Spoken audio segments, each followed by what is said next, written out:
basically what Newsom does on this reparations package can affect Kamala Harris in the presidential race, because what it will do is kind of reverberate from Newsom to her, in the sense that Democrats make a lot of promises, but then when rubber meets the road, they always back out. So I think Newsom's really in a hot spot right now. He's kind of in a pickle where if he signs it, it's based on those numbers. It's really unpopular to give away cash reparations. But if he doesn't sign it and he vetoes it, then it's going to blow back on Kamala Harris. And, based on what we know about the rift between Newsom and Kamala Harris, maybe he wants it to blow back on Kamala Harris after she kind of shunned him at the DNC and stuff like that. So who knows? It has national implications in terms of the presidential race because of how Black voters will view Democrats, in the sense of they promise you the world, and then at the end of the day, they kind of go back on their word and they don't do anything.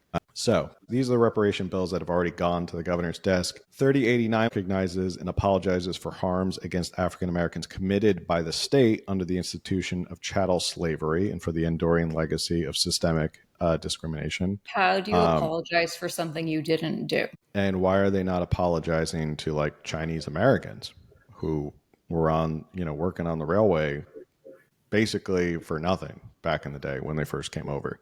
Like we've already said, there's a number of other groups in California that could definitely bring up enough grievances. Is that going to make you feel better? If you believe that you are rightfully owed something for past sins of people gone by, like you're legitimately outraged and you think that like parts of your life are maybe not so good because of what people have done to your ancestors, is a plaque going to cut it for you? That's sort of the issue here, that Democrats they've opened Pandora's box, in the sense of they've gone down this road with reparations and they've brought it up and they brought up bills and they've now passed some to the governor, and they're looking at like, hey, you said reparations. We have a certain thing in mind of what reparations is. And now Democrats are kind of like backing away from it, going, I don't think we expected it to get this far. So it's kind of like, they made a whole task force for it. Yeah, it's sort of those feel-good virtue signal bills. It's stuff that California Democrats love to do, which is they pass these virtue signal bills that makes it seem like I'm part of the community. I get it. I understand you. Vote for us for the next election. Like,